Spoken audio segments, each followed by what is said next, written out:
Chapter 12માં આપણે એટલું discuss કર્યું હતું કે રથરફોર્ડે આપણને એવું કીધું હતું કે એટમ્સ તો જે છે મોટે ભાગે ખાલી જ છે, ઓલા એક્સપેરિમેન્ટ ઉપરથી ગાઈગર માસ્ટરના, કે એટમ્સ તો મોટે ભાગે ખાલી જ છે.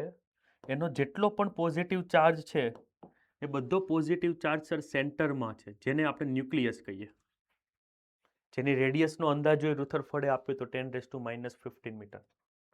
અને ઇલેક્ટ્રોન જે છે, ઇલેક્ટ્રોન તો આ બહારની ઓર્બિટ ઉપર રિવોલ્વ કરે છે, જેમ કેમ અર્થ અને બધા પ્લેનેટો સનની આજુબાજુ કરે, આવું રથરફોર્ડનું કેવું હતું. તો હવે સ્વાભાવિક છે એનું મોડેલ થોડું ઘણું સાચું હતું, કેમ કે અત્યારે આપણે હાલ તો આ જ યુઝ કરીએ છીએ. તો પછી બધા એવો ક્વેશ્ચન કર્યો કે એના કહેવા મુજબ સર અહીંયા સર્ક્યુલર મોશન કરે છે, જે કંઈ પણ ક્લોકવાઇઝ એન્ટી ક્લોકવાઇઝ, એવું રથરફોર્ડનું કેવું હતું. તો કોઈ પણ ઓબ્જેક્ટ જો સર્ક્યુલર મોશન કરતો હોય તો એની અંદર બે એક્સલરેશન હોય, એક ટેન્જેન્શિયલ હોય ને એક રેડિયલ હોય. જો યુનિફોર્મ હોય તો ટેન્જેન્શિયલ 0 હોય, પણ આની અંદર સર પેલું સેન્ટ્રીફ્યુગલ એક્સલરેશન તો હશે જ, આર ઓમેગા સ્ક્વેર. અને પાછું એવી થિયરી પણ આપણે જોઈ ગયા છીએ કે કોઈ પણ ઇલેક્ટ્રોન કે પ્રોટોન ચાર્જ પાર્ટિકલ એક્સલરેટિંગ મોશન કરે, પ્રવેગિત ગતિ કરે, તો સર એ ઇલેક્ટ્રોમેગ્નેટિક વેવનું રેડિયેશન કરે. એટલે એનો મતલબ કે આ જેવું એક્સલરેટિંગ મોશન કરતો હશે એટલે એની અંદરથી સર ઇલેક્ટ્રોમેગ્નેટિક વેવ નીકળવા જોવે. અને એવું સ્પેક્ટ્રમમાં મેં તમને કીધું હતું, એવું નીકળે છે કે તમે કોઈને ગરમ કોઈ સ્પેસિફિક હીટ આપો, એનર્જી આપો, તો આપણને અંદરથી રેડિયેશન બહાર નીકળતા જોવા મળતા હતા. તો સર સર ધીમે ધીમે આપણે એવું કહીએ કે સર આની એનર્જી છે સર એ તો ડાઉન થતી જાય, કેમ કે રેડિયેશન બહાર કાઢે એટલે એનામાંથી જ બહાર નીકળતું હોય, તો રેડિયેશન કંઈક એનર્જી લઈને નીકળે. તો આનો જે પાથ છે સર આ રીતે કમ્પ્લીટલી સર્ક્યુલર તો ના હોય, ધીરે ધીરે એની રેડિયસ શું થતી નાની થતી જાય અને ધીરે ધીરે સર એ ગાયબ થઈ જાય. તો સર એટમ્સ એક્ઝિસ્ટ જ ન કરે. આ રથરફોર્ડ સમજાવી ન શક્યો. રથરફોર્ડનું કેવું હતું કે ન્યુક્લિયસ વચ્ચે છે, ઇલેક્ટ્રોન આજુબાજુ રિવોલ્વ કરે છે, જો રિવોલ્વ કરે તો શું થાય સર, પ્રવેગિત ગતિ થાય, એક્સલરેટિંગ મોશન થાય, તો સર અંદરથી ઇલેક્ટ્રોમેગ્નેટિક વેવનું રેડિયેશન કન્ટિન્યુઅસલી ચાલુ જ રહે, અને એ રેડિયેશન બહાર કાઢે તો એની પોતાની એનર્જી તો ડાઉન થાય. એટલે પહેલા જેટલો આખો મોટો આંટો ફરવો પડે એટલો ફરવાની એનામાં તાકાત ન રહે, એટલે શું કરે, ધીમે ધીમે નાનો કરતો જાય. અને પાછું એ સર્કલ તો ફરવાનું, રેડિયેશન તો પાછો કન્ટિન્યુઅસ નીકળવાના. તો ધીમે ધીમે શું થાય છે કે સર આ જે પાર્ટિકલ છે એ સીધો ન્યુક્લિયસમાં જતો રહે ઇલેક્ટ્રોન, આમ તો એટમનું એક્ઝિસ્ટન્સ જ ન રહે. તો આ રથરફોર્ડની લિમિટેશન હતી, સમજાવી ન શક્યો. તો પછી કીધું વાંધો નહીં, એને સમજાવવા માટે પછી આવ્યો બોહર. એને એના 3 પોસ્ટ્યુલેટ્સ આપ્યા અને આ જે લિમિટેશન હતી એ સમજાવી દીધી. અને જે હવે આખા ચેપ્ટરમાં મેઇન ઇમ્પોર્ટન્ટ છે, બોર્સ પોસ્ટ્યુલેટ્સ, અથવા એને બોર્સ મોડેલ પણ કહેવાય. એને બહુ વ્યવસ્થિત જવાબ આપ્યા બધાના, કે રુથરફોર્ડ જે જવાબ નતો આપી શક્યો એ જવાબ બોહરે આપી દીધો. કે પ્રશ્ન એ જ હતો ને કે ઇલેક્ટ્રોન જે છે એ સર્ક્યુલર મોશન કરે તો ત્યાંથી ઇલેક્ટ્રોમેગ્નેટિક વેવ શું કહેવાય એમિટ કરતો હતો, બહાર નીકળતો હતો, એના લીધે એની રેડિયસ નાની થતી હતી. તો બોહરે આવીને એનો પહેલો જ પોસ્ટ્યુલેટ્સ આપ્યો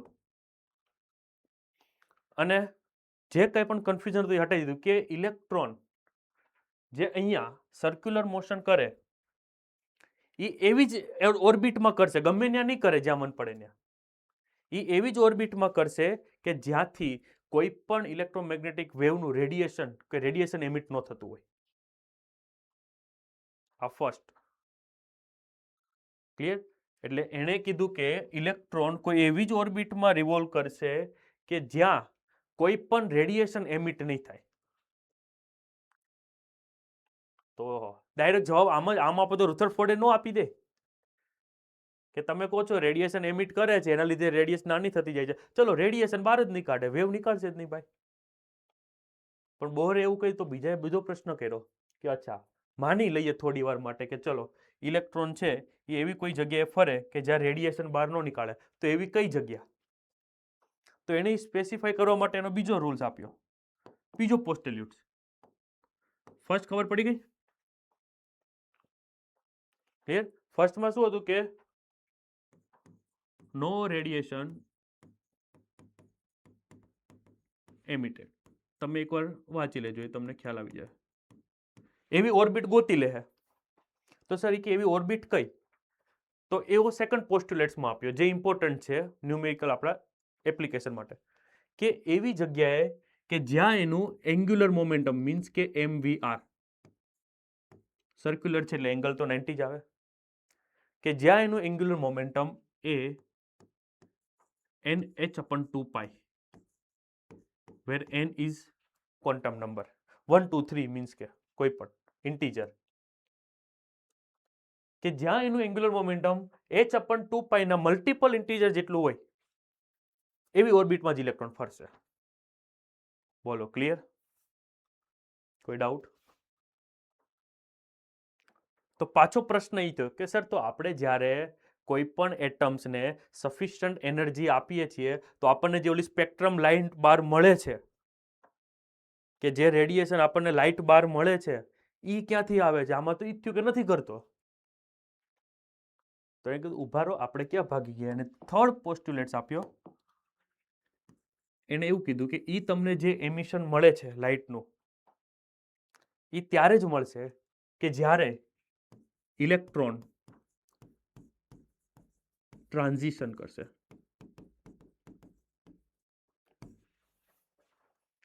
ટ્રાન્ઝિશન મીન્સ એ એક ઓર્બિટમાંથી બીજી ઓર્બિટમાં છલાંગ લગાડશે. કેમ કે અહીંયા ઘણી બધી એવી ઓર્બિટ હશે કે જ્યાં H/1 પુટ કરો તો H/2π આવશે, 2 પુટ કરો, 3 પુટ કરો, ઘણી બધી ઓર્બિટ હશે.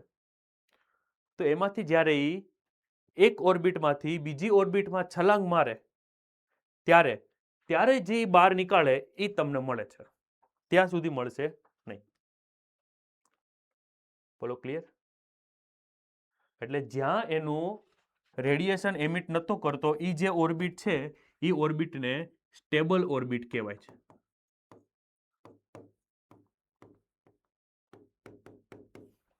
કે આ ઓર્બિટમાં એ કોઈ પણ જાતનું એમિશન કરતો નહોતો. એ ઓર્બિટ કઈ? તો જ્યાં એનું એંગ્યુલર મોમેન્ટમ કેટલું હોય સર? NH/2π. બોલો ક્લિયર? તો આપણને ઇલેક્ટ્રોમેગ્નેટિક વેવ મળે ક્યારે મળે? કે જ્યારે ઇલેક્ટ્રોન હાયર એનર્જી લેવલથી લોઅર એનર્જી લેવલ ટ્રાન્ઝિશન કરે. એટલે કે માન લો કે ઇલેક્ટ્રોન, આપણે અહીંયા હું લઈ લઉં, વચ્ચે આ ન્યુક્લિયસ છે, આજુબાજુ ઘણી બધી ઓર્બિટ આવે, આપણે અલગ અલગ ઓર્બિટ બનાવીએ. માન લો ફર્સ્ટ ઓર્બિટ, આ સેકન્ડ ઓર્બિટ, આ રીતે. તો જો ઇલેક્ટ્રોન એક ઓર્બિટમાંથી બીજી ઓર્બિટમાં છલાંગ લગાડે આ રીતે, તો આ બંને વચ્ચેનો જેટલો ગેપ છે એ સપોઝ ડેલ્ટા E હોય, તો એટલા ફ્રીક્વન્સીનું એ રેડિયેશન બહાર કાઢે. આવું બોરનું કેવું હતું. આ એનર્જી લેવલ આપણે ડિટેલમાં સમજવાના છે, પણ ખ્યાલ આવ્યો? 3 પોસ્ટ્યુલેટ્સ. આના ઉપરથી પેલું બધું સોલ્વ થઈ ગયું રુથરફોર્ડનું. બોલો ક્લિયર? ડન? તો 2 ક્વેશ્ચન આની ઉપરથી 2 માર્ક્સના પૂછાય છે બોર્ડમાં. એક તો આની લિમિટેશન રથરફોર્ડની, અને બોર્ડના પોસ્ટ્યુલેટ્સ, 3 પોસ્ટ્યુલેટ, 3 અભિધારણાઓ, પૂર્વધારણાઓ બોરની પૂછાય છે. આવડશે? યાદ રહી જાય એવી છે ને અહીંયા? કે પ્રોબ્લેમ હતો એ કે સર ઇલેક્ટ્રોન જે એમિશન કરે એના લીધે રેડિયસ ડાઉન થાય, તો બોરે આને કીધું કે નહીં ભાઈ, ઇલેક્ટ્રોન કે કોઈ પણ જાતનું રેડિયેશન એમિટ નહીં કરે, એ કોઈ સ્થાયી કક્ષામાં જ ફરશે, સ્ટેબલ ઓર્બિટમાં, કે જ્યાં કોઈ પણ જાતના વેવનું એમિશન નથી થતું. તો પછી બીજો પ્રશ્ન થયો, સર એવી ઓર્બિટ કઈ રીતે ગોતશે? તો એવી ઓર્બિટ કઈ હશે કે જ્યાં એનું એંગ્યુલર મોમેન્ટમ કોન્સ્ટન્ટ હશે, કોણીય વેગમાન કેટલું હશે સર? NH/2π જેટલું હોય. તો ત્રીજો પ્રશ્ન કે સર ઓલી જે આપણને લાઇટ મળે એટમમાંથી બહાર નીકળે છે વેવ્સ, એ ક્યાં નીકળે છે? ઇલેક્ટ્રોન નથી કરતો તો એ ક્યારે થાય છે? કે જ્યારે ઇલેક્ટ્રોન ટ્રાન્ઝિશન કરતો હોય ત્યારે. બોલો ક્લિયર? ડન? તો આના ઉપરથી પછી એક ઇમ્પોર્ટન્ટ બીજો એક ક્વેશ્ચન આપણા ધ્યાનમાં આવે, ઓર્બિટલ રેડિયસનો.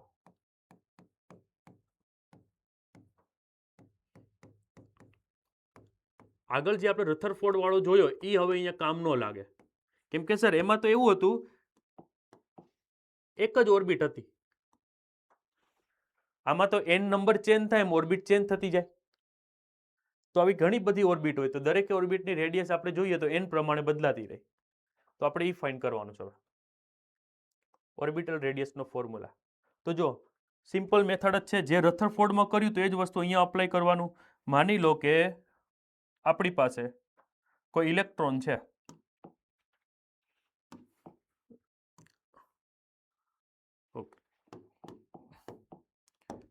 આ ન્યુક્લિયસ છે વચ્ચે, અહીંયા વચ્ચે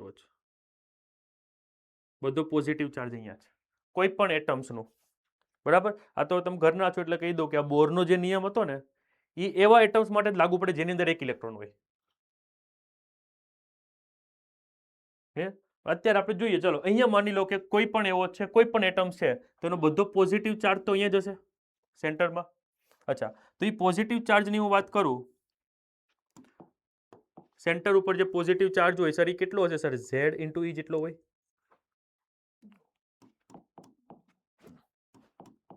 અહીંયા જ લખી દઈએ સર, ઝેડ ઇન્ટુ ઈ. દેખાય નહીં? થોડુંક દેખાય છે? નહીં દેખાય ને? ઝેડ ઇન્ટુ ઈ છે વચ્ચે, એટલો જે કંઈ પણ એટમ હોય. અને ઇલેક્ટ્રોન જે છે સર, ઇલેક્ટ્રોન તો અહીંયા ફરે છે ઈ જેટલો, અને સ્ટેબલ ઓર્બિટ છે, n નંબરની છે, કઈ ખબર નથી. બોલો ડન. બોરને યાદ કરીએ તો બોરે આપણને શું કીધું હતું? એક વસ્તુ કે સર આ સ્ટેબલ ઓર્બિટ છે તો કોઈ રેડિયેશન એમિટ નહીં થાય. બીજું કે અહીંયા એનું એન્ગ્યુલર મોમેન્ટમ mvr એ કેટલું હશે સર? nh/2π. બોલો ક્લિયર એટલી વસ્તુ? હજી કહું છું, કક્ષા આપણે ઓર્બિટ ફિક્સ નથી કરી, nમી ઓર્બિટ છે. ફર્સ્ટ એ હોય, સેકન્ડ એ હોય, થર્ડ એ હોય. ક્લિયર? એટલે હું અહીંયા રેડિયસ લખું તો મારે આની રેડિયસ લખવી પડે, જેની રેડિયસ આપણે માની લઈએ, આની રેડિયસ હું સપોઝ કરી લઉં rn છે, rn. ઓકે, તો અહીંયા હું લખી દઉં rn. અને અહીંયા જે સ્પીડથી એ મોશન કરતો હોય સ્પીડ એની ટેન્જેન્શિયલી હોય vn. ઓકે સર, તો અહીંયાથી સર મારે જો ફોર્મ્યુલા જોતો હોય તો સિમ્પલી મને ખબર પડે, જો આ સર્ક્યુલર મોશન કરે તો sir centrifugal force is equal to centripetal force. કેન્દ્ર ત્યાગી બળ ઇજ કેન્દ્રગામી બળ. કેન્દ્ર ત્યાગી બળ કેટલું હોય તો સર એ આપણને ખબર છે સર, કોઈ પણનું કેન્દ્ર ત્યાગી બળ mv²/r જેટલું હોય. અને એટલું જ અહીંયા કોણ પૂરું પાડે છે? એ જ બેલેન્સ કોણ કરે સર? આ પોઝિટિવ નેગેટિવ તો કુલમ્બિયન એટ્રેક્શન ફોર્સ, જેનો ફોર્મ્યુલા કેટલો હોય સર? કે Q1 એટલે સર ZE, Q2 એટલે સર E/r².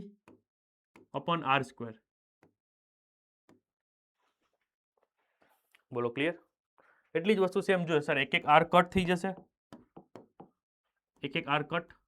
ઓકે, હવે આર ને સબ્જેક્ટ કરો તો R is equal to kZe²/mv². Clear છે વાત? અચ્છા, હવે જો ધ્યાનથી રેડિયસ સર, મારે રેડિયસનો એવો ફોર્મ્યુલા લાવવાનો કે જેમાં મને વેલોસિટીની જરૂર ન પડે. કેમ કે આ ઓર્બિટ છે, કાલ ઉઠીને બીજી ઓર્બિટની રેડિયસ જોતી હોય તો પાછું મારે શું કરવું પડશે? એ ઓર્બિટમાં સ્પીડ એ જોવે. એટલે એના માટે જો હું શું કરું છું સર, અહીંયા આપણને બોરના પોસ્ટેલ્યુટ્સ આ જે યુઝ કર્યો આપણે, આના ઉપરથી v ને સબ્જેક્ટ કરી નાખો તો v ઇઝ ઇક્વલ ટુ શું થાય? જોજો, v is equal to nh/2π તો હતું જ, m આવી જાય અને r આવી જાય. ક્લિયર? ચલો એની વેલ્યુ ત્યાં પુટ કરો અને એનો સ્ક્વેર થઈ જાય. જોજો તો r is equal to kZe²/m. v નો સ્ક્વેર કરો તો આનો થશે n². Okay, h². ઓકે, અને આ ડિનોમિનેટર ન્યુમિનેટરમાં જતો રહેશે તો 2 નો સ્ક્વેર થશે સર 4π² m² અને r². બોલો રેડી? થોડુંક 4π² m² અને આર સ્ક્વેર. ચલો ક્લિયર. હજી અગેન એક આર કટ થઈ જાય. હવે આ આર ને સબ્જેક્ટ કરો તો આર ઇઝ ઇક્વલ ટુ આ ઉપર આવી જશે. ઉપર એક એમ એ કટ થઈ જાય છે. બીજું કંઈ કટ થતું હોય તો કરી દેજો. આ થશે એન સ્ક્વેર એચ સ્ક્વેર. આ ઉપર જતા રહ્યું. અહીંયા છેદમાં શું આવશે નીચે? સર આ કે છે તો એને 1/4πε0 લખી દઉં. કેમ કે હું કે આ વખતે જાણી જોઈને નહીં રાખતો, આગળ કાઇનેટિક એનર્જી આવવાની જ છે. ઓકે, તો વધ્યું શું હવે અહીંયા? કે નીચે આવી ગયો. ઓકે, ઝેડ સ્ક્વેર નીચે, પછી આ 4π સ્ક્વેર નીચે અને એક એમ વધ્યો. હાલો રેડી. કઈ રહી ગયું? કઈ કટ થાય છે હવે ભાઈ? સર એક 4 કટ, એક પાઈ કટ. તો આપણને રેડિયસનો ફોર્મ્યુલા મળે કે રેડિયસ તમારી એનમી ઓર્બિટની sir N square H square epsilon 0 upon pi M Z E square. બોલો ક્લિયર? આ આપણો આન્સર. રેડિયસનો ફોર્મ્યુલા આવ્યો આપણી પાસે.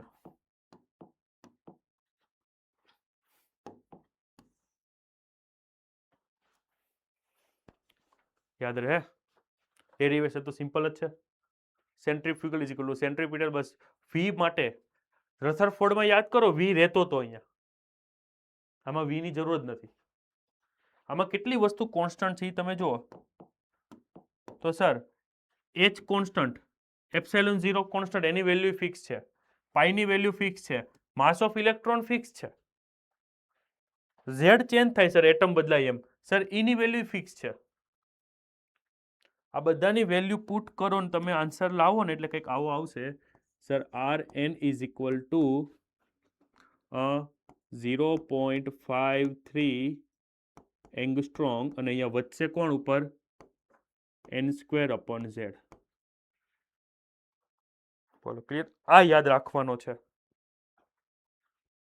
જે ડબલ ઈમાન બધે આ જ પૂછાય. આ વધારે ઇમ્પોર્ટન્ટ છે. ચલો રેડી. એટલે હવે તમને ખાલી એમ કહી દે કે મારે હિલિયમ છે તો હિલિયમનો ઝેડ મૂકી દેવાનો. એની કેટલામી ઓર્બિટની રેડિયસ જોવે તે તમને મળી જાય. ક્લિયર? ઉપરથી તમે બીજું એમ પણ કહી શકો કે સર અહીંયા આપણે એવું બી બોલી શકીએ કે રેડિયસ જે છે is proportional to N square by Z. બોલો ક્લિયર? કોઈ ડાઉટ? યાદ રહેશે? અચ્છા, રેડિયસ જો મળી જાય એકવાર આપણને, રેડિયસ મળી જાય અને વેલોસિટી જોતી હોય તો પછી તો સર આઈરી વેલોસિટી. તો જો વેલોસિટીનો ફોર્મ્યુલા તમે લખો, velocity v is equal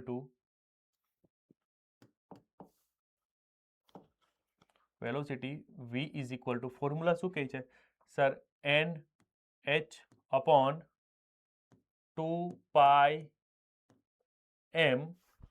R ની બદલે sir 0.53 angstrom into N square by Z. એટલે ઝેડ ઉપર લખી દઈએ આપણે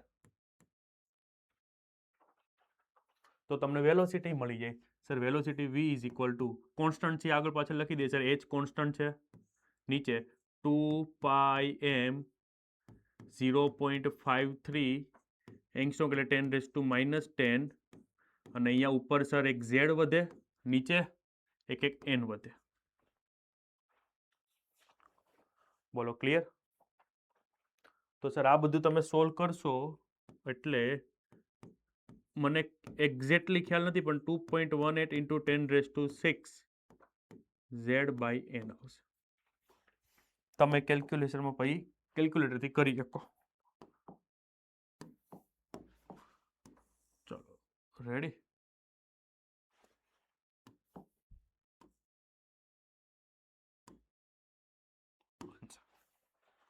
બોલો કોઈ ડાઉટ? ક્લિયર? આપણે આટલા જ ફોર્મ્યુલા યાદ રાખવાના છે રહ્યો 0.53 એંગસ્ટ્રોમ n² બાય ઝેડ. કાં તો તમે પ્રપોઝનલિટી યાદ કરો કે રેડિયસ કોના ઉપર ડિપેન્ડ કરે તો n² ના ડાયરેક્ટલી પ્રોપોઝનલ, z ના રેસિપ્રોકલ. અહીંયા વેલોસિટી z ના ડાયરેક્ટલી પ્રોપોઝનલ, n ના ઇન્વર્સલી પ્રોપોઝનલ. બીજી વસ્તુ, આપણે જે એનસીઈઆરટી ટેક્સ્ટ બુક છે એમાં આખા ચેપ્ટરમાં વાત જે કરી છે ને એ ઓનલી હાઇડ્રોજનની કરી છે. કે તમે જો હાઇડ્રોજનની વાત કરતા હો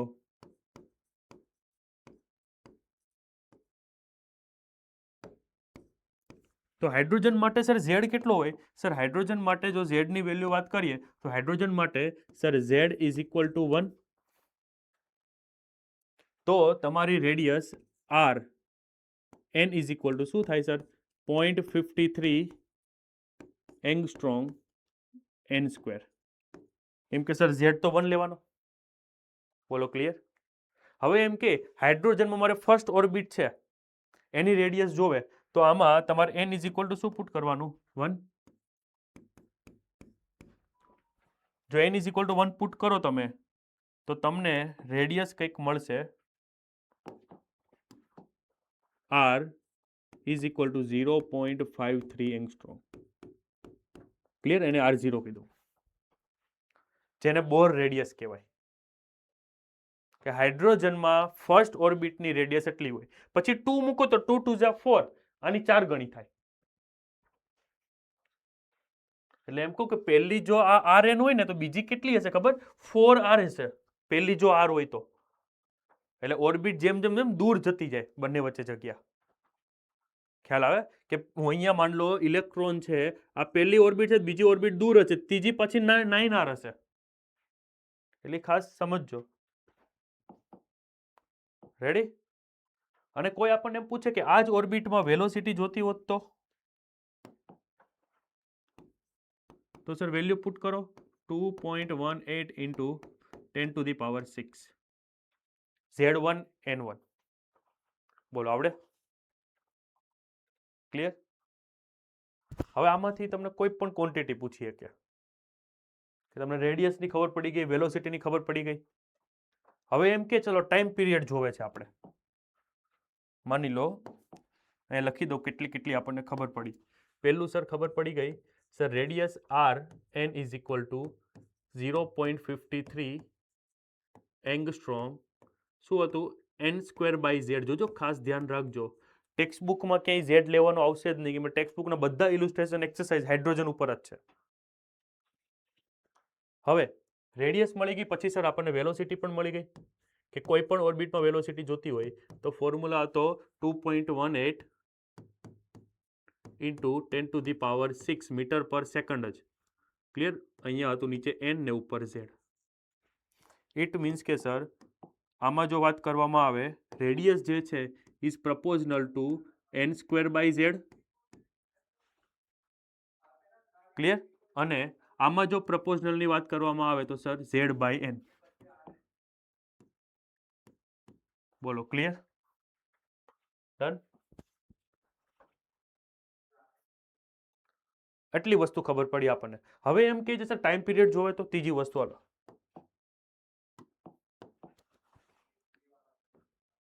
ટાઈમ પીરિયડ જોવે તો ટાઈમ પીરિયડ આપણને ખબર છે વેલોસિટી v નો ફોર્મ્યુલા શું થાય? v ઇઝ ઇક્વલ ટુ અહીંથી જ બનાવીએ આપણે. v is equal two sir 2 pi r upon t. અચ્છા, t ને સબ્જેક્ટ કરો, t ઇઝ ઇક્વલ ટુ શું થાય સર? 2 પાઈ r અપોન v.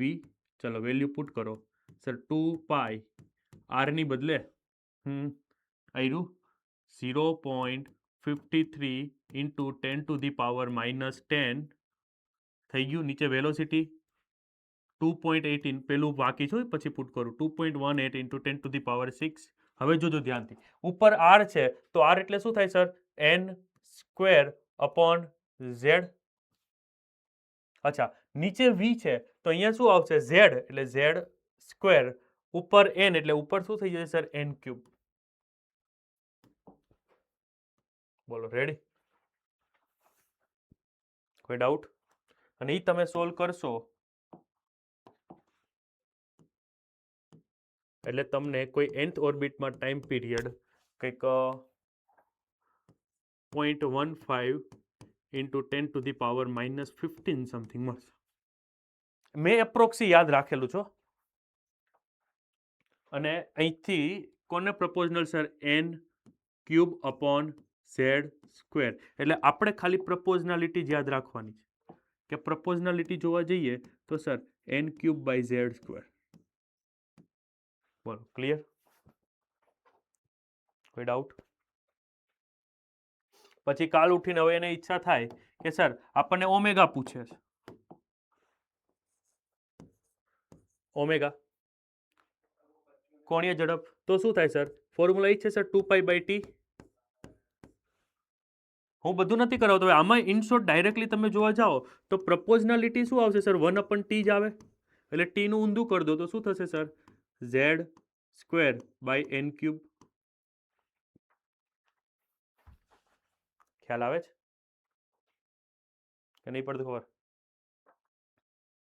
પછી એમ કે આ જે ઓમેગા છે એફ પૂછી લે તો omega is equal two 2πf. તમને એફ પૂછી લે, માન લો 5th નંબર ફ્રીક્વન્સી આવૃત્તિ, તો શું થાય સર? ઓમેગા અપન 2π. ક્લિયર? અથવા તો ડાયરેક્ટલી 1/t જ લખીએ કઈ ને, તો એ ગમે તે કરશો તમે એટલે એનો આન્સર શું આવશે? અથવા 1/t તમે લખી શકો તો એ તમારે આવશે કોના જેવો? t નું ઊંધું, એટલે આની જેમ જ થશે ઝેડ સ્ક્વેર અપન n ક્યુબ. બોલો, ક્લિયર? પછી માન લો કે એમ પૂછે કે ઇલેક્ટ્રોન જે સર્કલમાં ગોળ ફરે છે એના લીધે જે કરંટ પ્રોડ્યુસ થાય એ કરંટનું કેટલું હોય? કરંટનું પૂછે. ચલો તો સર કરંટનો ફોર્મ્યુલા આપણી પાસે ખ્યાલ છે, જે આગળ નંબર આવી sir. Current I is equal two Q/T. Sir T નું ઊંધું ખ્યાલ આવે છે? ટી એટલે 2πr/v, પણ આખું ડાયરેક્ટ એમ જ થવાનું. તો કરંટની વાત જો કરીએ તો current I is equal two sir Q/T. આ બધું આની જેમ સેમ જ આવે છે. તો એ જે પ્રપોઝનલ ટુ થાય 1/t, એટલે પ્રપોઝનલ ટુ શું થશે sir? Z square by n cube. બોલો, ક્લિયર? એટલે ગમે એ હદ સુધી હવે પૂછીએ કે મેં તો જેટલી મને ધ્યાનમાં આવે એટલી લીધી છે. અચ્છા, ઇલેક્ટ્રોનિક ગોળ ફરે સર તો એના લીધે મેગ્નેટિક મોમેન્ટ આવે સેન્ટર ઉપર, EV/2 પૂછીએ કે ને magnetic moment. 7 number magnetic moment એ પૂછીએ કે એનો ફોર્મ્યુલા ચેપ્ટર 4 માં આવી ગયો EV/2 અથવા તો I ઇન્ટુ A. I નું ખબર છે એરિયા એટલે πr², તો R નું તમને ખબર પડી જાય. અહીંથી તમે V અને R નું મૂકો એટલે તમને પ્રપોઝનાલિટી એની મળી જશે. કેટલી મળશે પ્રપોઝનાલિટી? E અને 2 તો કોન્સ્ટન્ટ, V ની કેટલી હતી ક્યાં ગઈ? આપણે જોઈ જ લેવાની છે. Z/n. R ની કેટલી હતી? R ની તો સર n², તો ઉપર n² અપોન Z. એક Z કટ, એક n કટ, તો પ્રપોઝનાલિટી n જ આવે. બોલો, ક્લિયર? કોઈ ડાઉટ અહીંયા સુધી? હું એનર્જી હજી બાકી રાખું છું કેમ કે એના માટે આપણે બહુ લાંબો ટાઈમ જોઈએ. હવે જો આ બધું જોઈ લેજો એકવાર થિયરી. ઓર્બિટલ રેડિયસ આપણે ફાઇન્ડ કરી, ફોર્મ્યુલા યાદ રાખજો. નો રહે તો કંઈ નહીં, 0.53 વાળો તો રહે ને યાદ? 0.53 n²/z. પેલો આખો નો યાદ રહે તો વાંધો નહીં. n² h² ε0 πm z², એ આખો યાદ નથી રાખવો આપણે. હવે હું ડાયરેક્ટલી જો એના એપ્લિકેશન ઉપર જાઉં છું, જેમ કે આ ફર્સ્ટ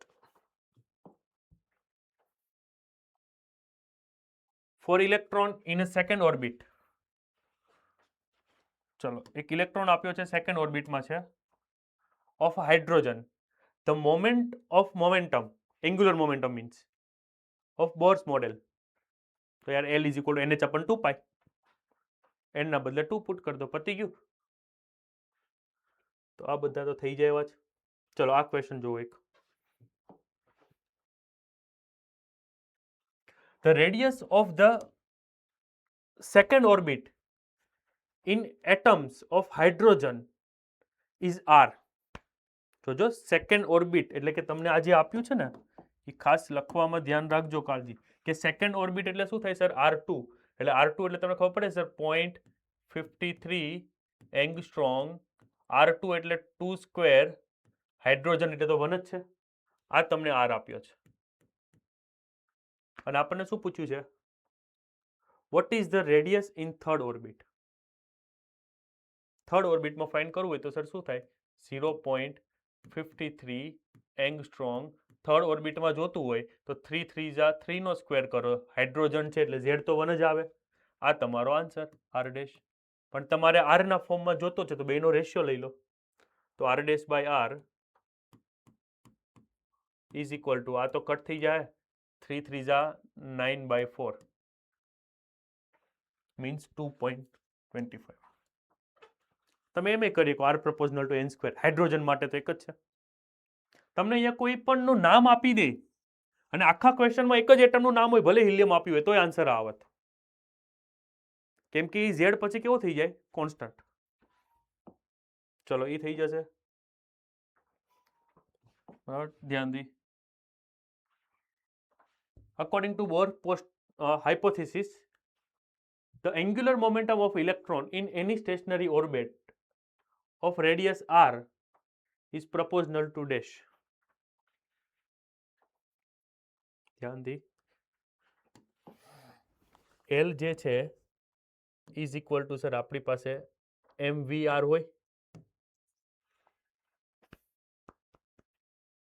અને આપણને શું r માં જોવાનું છે તો સર એક કામ કરો L નો બીજો એક ફોર્મ્યુલા છે L is equal two sir NH/2 મને કેમ આ વધારે ઈઝી લાગે કેમ કે સર આમાં બે ક્વોન્ટિટી ચેન્જ થાય આમાં તો ખાલી n જ બદલાય ઓર્બિટ પ્રમાણે તો એવું કહી શકું sir L is proportional two n કઈ ઓર્બિટમાં છે એના ઉપર ડિપેન્ડ કરે પણ આપણને તો સર રેડિયસ માંગ્યો છે તો હવે તમે યાદ કરો સર રેડિયસનું ને n નું શું રિલેશન છે sir radius r is proportional to n² z તો સર કોઈ એક એટમ્સનો ફિક્સ જ હશે તો એવું કહી શકું sir n is proportional two √r તો અહીંયા તમે લખી શકો is proportional two √r answer is C clear બોલો ડન આ જોઈને ડાયરેક્ટલી એમ ન કહી શકાય હો L is proportional two r કેમ કે તમે જો એવું કહેવા માંગતા હો L is proportional two r તો તમને એમાં એને કેવું જોવે કે v ફિક્સ રહે પણ હવે સ્વાભાવિક છે જો r ચેન્જ થવાનો તો v તો ચેન્જ થવાનો જ છે ક્લિયર એક ઈ થઈ જશે જો હાઇડ્રોજન સિવાયનો એટમ આવે એટલે કેન્સલ ફોર બોર્ડ જ હશે આપણને એવું કીધું છે in which of the following system will the radius of the second orbit be minimum n fix કરી દીધો છે સેકન્ડ તો કોની રેડિયસ મિનિમમ થાય તો sir radius is proportional two n²/z ચલો આ તો કોન્સ્ટન્ટ થઈ ગયો જેમ z વધારે એમ રેડિયસ ઓછી તો સૌથી વધુ z કોનો હોય એટમ હાઇડ્રોજનનો 1 હિલિયમનો 2 મેગ્નેશિયમનો 12 અને બોરોન હા લી 2 5 એમ જ યાદ રાખે ને આપણે હા તો સ્વાભાવિક છે સર મેગ્નેશિયમ આવશે પતી ગયો આ તો એમ્સ 2014 નો જો તમે જો એક વસ્તુ ખાસ નોટિસ કરજો જ્યાં બોરનો યુઝ થતો હશે ને મેં તમને કીધું એમ એવા એટમ સિલેક્ટ કરશે જેમાં એક ઇલેક્ટ્રોન હશે આ જો બેરેલિયમ છે સર 4 હોવા જોઈએ પણ એને જો +3 કરી નાખ્યું છે clear okay a triply ionized beryllium has the same orbital radius as the ground state of hydrogen જો બે આપ્યા છે આ વખતે એટલે ઝેડ લેવામાં ધ્યાન રાખજો એક હાઇડ્રોજન છે ને એક બેરેલિયમ છે okay then the quantum state of the beryllium is dash એ શું કહે છે કે તમે બેરેલિયમની કઈ triply ionized beryllium has the same orbital radius as the ground state of hydrogen અચ્છા ગ્રાઉન્ડ સ્ટેટ ઓફ હાઇડ્રોજનની જો હું વાત કરું તો ગ્રાઉન્ડ સ્ટેટ ઓફ હાઇડ્રોજનનો એ કેટલી હોય સર 0.53 એંગસ્ટ્રોમ અહીંયા કલર બદલવો પડશે ગ્રાઉન્ડ સ્ટેટ હોય એટલે સર આ શું થશે n² n સ્ક્વેર તો 1 જ લઉં ને, અને z એ 1 લઉં, પતી ગયું. તો હાઇડ્રોજનની ગ્રાઉન્ડ સ્ટેટની તો આટલી હોય. ક્લિયર? અને એટલી જ કોની કીધી છે પાછી? બેરેલિયમની છે. તો જો બેરેલિયમની ફાઇન્ડ કરવી હોય તો સર બેરેલિયમની radius of beryllium is equal to 0.53 angstrom n square. કઈ ઓર્બિટ કીધી છે? Triply ionize beryllium has the same orbital radius. અચ્છા, કઈ જ ગોતવાની છે કે બેરિલિયમની કઈ ઓર્બિટ છે કે એના જેટલી હોય. માની લો કે nth ઓર્બિટ છે એ એના જેટલી છે, અને બાય ઝેડ બેરિલિયમ કેટલું હોય? હા હી લી બે બેરિલિયમ 4. બોલો ક્લિયર? આમાં કોઈને ડાઉટ? અચ્છા, આ કોના જેટલી હોવી જોઈએ સર? હાઇડ્રોજન જેટલી. એટલે હાઇડ્રોજનની આપણને ગીવન છે, તો હાઇડ્રોજનની જો હું ત્યાં લખી દઉં RB ની જગ્યાએ 0.53, એટલે કટ થઈને 1 વધશે. ડાયરેક્ટ કરી દઉં. અહીંયા હું મૂકીશ sir 0.53 angstrom is equal to 0.53 angstrom n square by 4. આને સોલ્વ કરો એટલે n square is equal to 4 મળશે. Then n is equal to plus or minus 2, પણ ઓર્બિટ કઈ માઇનસમાં થોડી હોવાની, એટલે આન્સર ઇઝ 2. તો વાહ, કરેલો જ છે. એવો નીટ 98 નો centrifugal is equal to centripetal force તમારે ઇક્વેટ કરવાના છે. હોમવર્ક આપું છું. ક્લિયર થઈ જાય એવો જ છે. કેન્દ્રગામી બળ ને કેન્દ્ર ત્યાગી બળ, ગુજરાતી મીડિયમ વાળા. જો text બુકનો The radius of the innermost electron orbit of hydrogen atom is 5.3 into 10 raised to minus 11 meter. એ થઈ ગયું 0.53 એંગસ્ટ્રોમ. અને આપણને રેડિયસ કોની ફાઇન્ડ કરવાની છે? 2 અને 3 ની. તો મળી જશે સર. 2 ની ફાઇન્ડ કરવી છે તો radius of second orbit is equal to 0.53 angstrom n square. હું ઝેડ કેમ લઈ લઉં છું? કેમ કે મને વાત થઈ છે હાઇડ્રોજનની, એટલે Z1. એટલે હું પહેલા 2 પુટ કરું તો 2 2 ઝા 4, તો ઇન્ટુ 4 કરું એટલે આન્સર મળી જશે. અને 3 માટે શું કરવાનું? ઇન્ટુ 3. ક્લિયર? ટેક્સ્ટ બુકના તો બધા આવા જ હશે. આઈ રહ્યો જો question. Using bourse model calculate the speed of electron of hydrogen atom in n 1 2 3. તો સ્પીડનો ફોર્મ્યુલા ખ્યાલ છે ને? સ્પીડનો ફોર્મ્યુલા હતો આપણી પાસે v is equal two 2.18 into 10 to the power 6 by n into z. પણ અગેન અહીંયા z લેવાની જરૂર નથી, હાઇડ્રોજનની જ વાત છે. ક્લિયર? તો 1 2 3 પુટ કરો, આન્સર મળી જશે. બીજો ધ્યાનથી calculate the orbital period of each of this level. Time period find કરવાનો તો સર એનો ફોર્મ્યુલા ડાયરેક્ટ ટાઈમ પીરિયડનો formula t is equal to શું હતું? 0.15 into 10 to the power minus 15 n cube. z તો 1 જ લેવાનો. ભાઈ અહીંયા રહ્યો, બતાવી દો કઈ આપણે કઈ ગયું. બધા મેં લિસ્ટ બનાવ્યું હતું, એટલે એટલું બધું આગળ આવી ગયું. ટી નું હા, આ ન્યુમેરિકલ વેલ્યુ ભાઈ પ્લસ માઇનસ હજી હોઈ શકે. તમે કેલ્ક્યુલેટ કરો, જે આવે ઓલમોસ્ટ આ જ છે, કોઈ ચિંતા જેવું નથી. ઓકે, કેટલામાં આવ્યા હતા?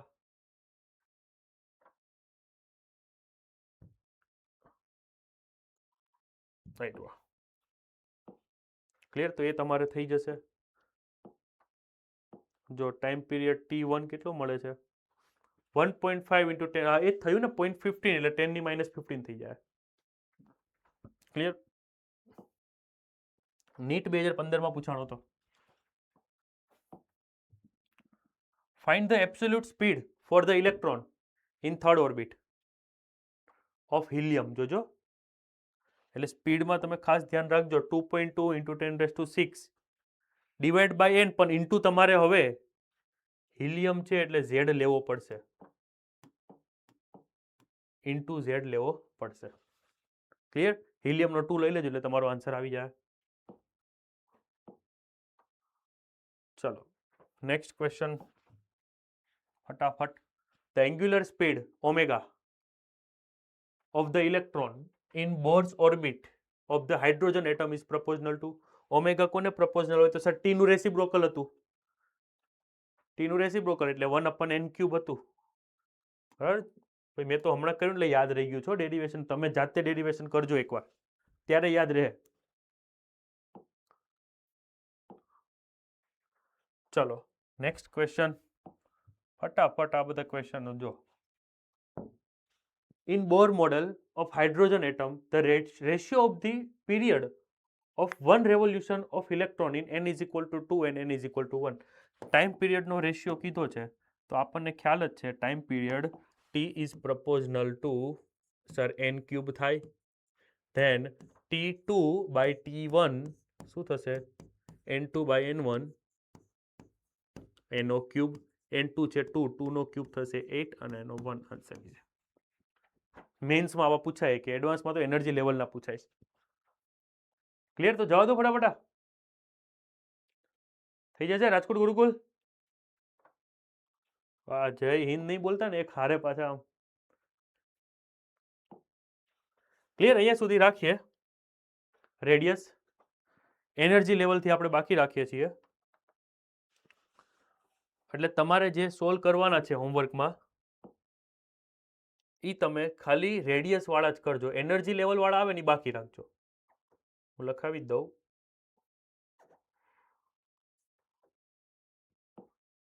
હોમવર્કમાં ક્લિયર? એનર્જી લેવલ વાળા ખાલી બાકી રાખજો. આજે પતી જ જાત પણ આપણે ખાલી આગળ વધારે ટાઈમ જતો રહ્યો. ઓકે લખી લો ફટાફટ. હું સાઈડમાં જતો રહું અને પછી લીવ થઈ શકું.